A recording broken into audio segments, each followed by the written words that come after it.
Your work is going to fill a large part of your life, and the only way to be truly satisfied is to do what you believe is great work.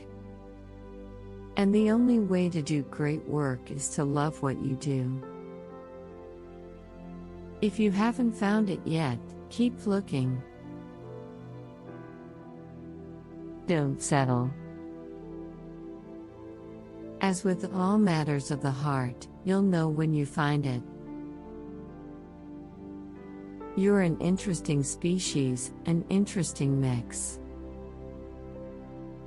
You are capable of such beautiful dreams, and such horrible nightmares. You feel so lost, so cut off, so alone. Only you're not. See, in all our searching, the only thing that we found that makes the emptiness bearable is each other.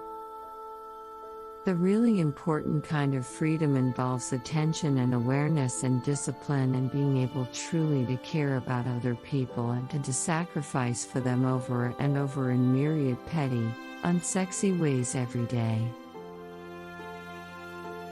That is real freedom. That is being educated and understanding how to think. The alternative is unconsciousness, the default setting, the rat race, the constant gnawing sense of having had and lost some infinite thing. Our deepest fear is not that we are inadequate. Our deepest fear is that we are powerful beyond measure. It is our light, not our darkness, that most frightens us. Your playing small does not serve the world. There is nothing enlightened about shrinking so that other people won't feel insecure around you. We are all meant to shine as children do.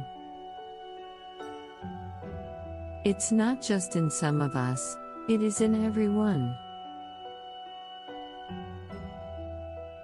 And as we let our own light shine, we unconsciously give other people permission to do the same. As we are liberated from our own fear, our presence automatically liberates others. Don't ever let someone tell you, you can't do something. Not even me. You got a dream, you got to protect it.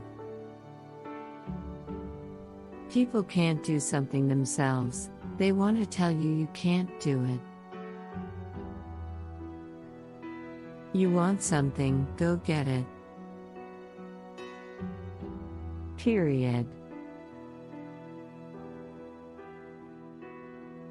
So what makes a great leader in the 21st century? I've met many, and they stand out.